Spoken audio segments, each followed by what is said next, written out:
for tuning in, Enlighteners, and I'm here to tell you that it's okay. You can change. And that goes for you as a person. If you're struggling and unhappy and you find yourself, in reoccurring feats and patterns in life, you date the same types of people, you manage your money the same, you have the same kind of addictive habits, the same yo-yo problems in the gym where you're weight up and down. Maybe it's somebody else around you that you wish would change, and then, you want to help them or they need help. So it's okay, you can change. And the good thing about change is that it opens the doors to possibilities.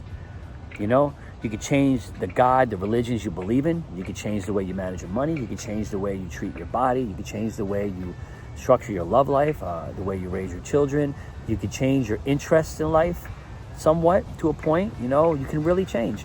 If you look around at the entire world, the huge population of billions of people, we all in some way are different in short details. Our beliefs, our cultures, our ideologies, the way we behave, the way we act, the way we manage our finances, so on. But we're all made of the same type of biology, the same prototype, right? So it goes to show you that it is possible that you could be different if you really wanted to. But why are you the way you are? Well, you're a product of your upbringing, and that's by no fault of your own. It's just where you were born on the geography of the world. The family, the culture, their beliefs, their religion, and you use all these resources that were taught to you to go out there when you talk to the world, and you learn, you get experiences, that help define and shape your character, but they're still all an evolution of the product of the resources that were originally given to you. What if you were raised in a different part of the world? What if you had a different religion? What if you, tapped into a different talent? What if you tried to date different people? What if you tried to do a different type of job, or if you tried to manage your money differently? Your whole outcome in life may change. And I implore you to do that because, the average lifespan is almost 79 years if you're lucky to get there healthy. And I know that the biggest thing on people's deathbeds and everything is regret for not doing enough, not trying enough, not understanding if they could have been enough. So where do these habits come from? Or let me just put it this way. These habits come from just repeating your patterns. And what motivates us to repeat? Well, we go towards the path of least resistance. We go towards things that are familiar. We find interest in things that are familiar to us. So let me give an example. If you're pretty good with math formulas and calculating, you're going to be, more apt to want to study more ways to calculate more, more formulas and things. You're going to be very much interested in that because you know that you could probably survive there. You can grow from there. It's familiar. It's comfortable for you.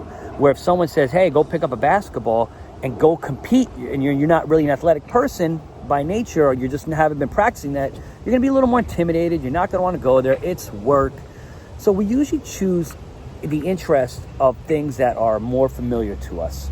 The dangerous thing about that is that these paths that we pursue, right, they can lead us to be productive or counterproductive. I talked about that before, the good dopamine fix, the bad dopamine. Dopamine is not the reward.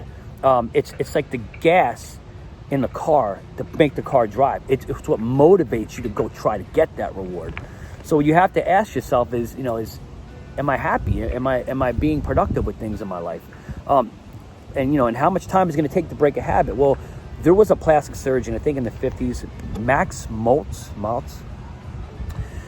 He discovered something where, I guess he severed somebody's limb, and it took the person 21 days to stop feeling like there was a phantom limb there before they accepted what really was happening. And a lot of motivational speakers from that time realized, wow, if we do this every day, the neural connections will hardwire, new patterns of moving forward. We'll start to accept what's happening. We'll feel comfortable with it. We'll want to grow from it because it's something that we can keep moving forward with.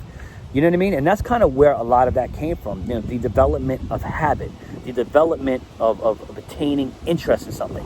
You can find interest in almost anything if you learn to get into it. And how do you develop a better habit? Well, you have to get started. Number one, you have to be accountable to who you are and see the ways that you are and decide that you want to make a change. And then you have to be very patient to move forward.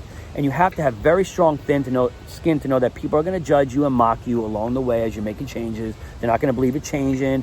You have to realize that there's going to be patience to evolve because, you're still hardwired to be addicted to be a certain person because you've been doing it for so long. You're going to have to be patient to get through it and trust that after 21 days or more, you will become a different person. And you have to know that, that in time you will find interest in anything. And here's how you do it. You decide to go after a task, something that's small and controllable that is in a totally different direction of you. Maybe it's starting to study something new, learning new calculations, something, maybe starting a new religion or dating different types of people or trying a different way of managing your money. You just try to start in another direction and you get a little win, like you accomplish something there. And then you go, oh, I'm comfortable with that. Now it's familiar. I know I can kind of do this. So then you try a little more and you build upon that. You build upon that. And pretty soon you will get more interested in developing a new path in life, and you will change your character. You could go from being an asshole to being a nice person. You go from being shallow to optimistic, or depthful, I should say. You could go from being pessimistic to optimistic. You can really push forward, and I don't know how much you will be able to change, but I implore you to try. What else I want to tell you guys today about that? There's a holy grail on that, you know, guys. I mean, in the 79 years or maybe a little less or maybe more that you get on life, you want to know how much you were made to be. You know, you don't want to die with regret. You know, and the more optimistic you are, the less trapped you are in your emotions. And it's just going to take time to get out of situations. But I implore you to make part of your day and part of your week about making a change. The attempt to try to be a different person. And maybe you like it and maybe you don't. But the reality is, man, you can have an incredible life if you could just start to get started and get familiar with it. So it's all about familiarity, and interest just comes in this form. You notice when somebody calls you, sometimes you don't want to pick up the phone, or you just get angry if someone texts you. You know what the problem is? You know that you're going to be stuck with that person. You're going to be stuck with that dialogue, stuck in that situation. And you're annoyed because you already know that there's no gain from you. You don't have any interest. But if you looked at the person a different way, if you listened to them a different way, if you tried to find a different perception of a job a different way that you can relate to them, you may discover something is interesting about it and it wouldn't be so hard, you know? So try your best to change who you are, to develop a new interest through a process of small controlled wins with the patience, with the thick skin that people are going to judge you, with the patience to until it becomes attractive to you. There's just walls around us, but we can knock down these walls. The reason why humans, over 8 billion humans right now on Earth, are fulfilling different roles and doing different things, but we're all the same prototype in a way, so we can be anywhere. So go out there and live out your best life, man.